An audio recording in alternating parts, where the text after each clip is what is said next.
O di ba? Alaga talaga. Acts of service ang love language ni Paulo kay Kimi.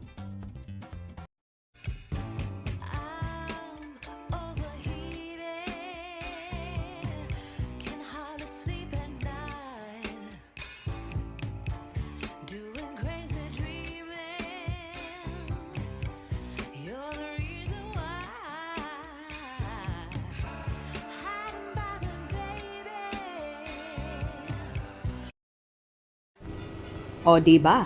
Mapapasana all ka na lang talaga.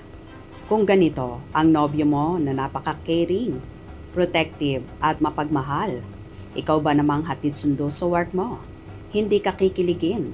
Siyempre, yan ang love language at acts of service ni Paolo Avellino sa kanyang nag-iisang prinsesa na si Kim Chiu.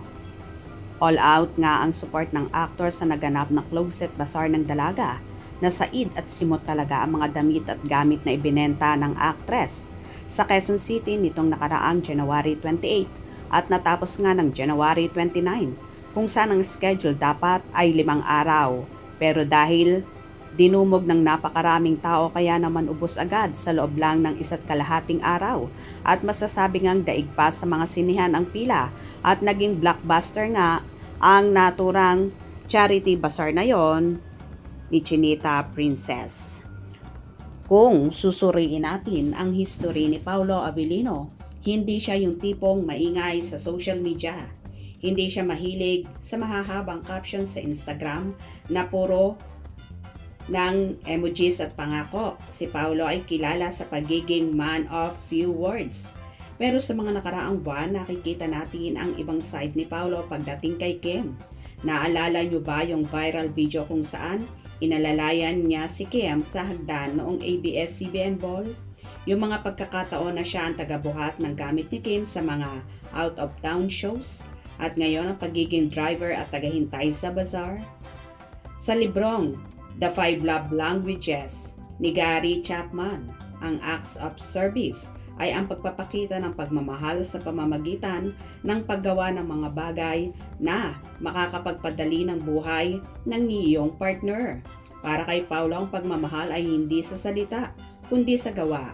Action speaks louder than voice, ika nga. Sa panahon ngayon kung saan uso ang love bombing o ang sobrang pagpaparamdam sa simula tapos biglang mawawala, nakaka-refresh makakita ng isang lalaking consistent, yung lalaking handang maglaan ng oras, ang pinakamahalagang resources ng isang tao para lang samahan ka. Nang kumalat ang balitang ito, halos sumabog ang social media. Ang mga Kim Pao fans na matagal nang nag-aabang ng kumpirmasyon sa estado ng dalawa ay lalong kinilig. Grabe si Pao, boyfriend material talaga. Yon, kahit superstar ka, willing ka maghintay sa parking lot para sa girl mo. Komento ng isang fan sa X, dating Twitter. Ito yung gusto ko kay Paolo hindi siya pabida.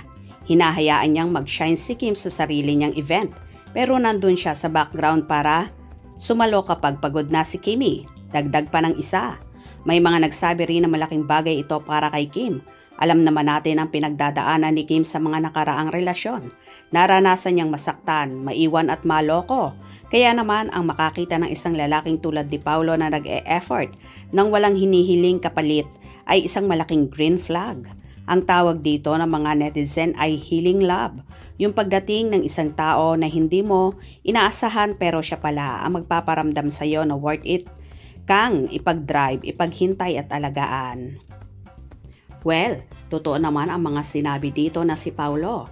Mas ipinapakita niya sa gawa ang pagmamahal kesa sa salita. Na yun naman talaga ang dapat. Kaya naman lalong in love si Kim sa kanya at damang-dama niya ang pagmamahal at importante siya sa nobyo. Happy ba kayo doon? Hope you enjoyed. Please subscribe for more info.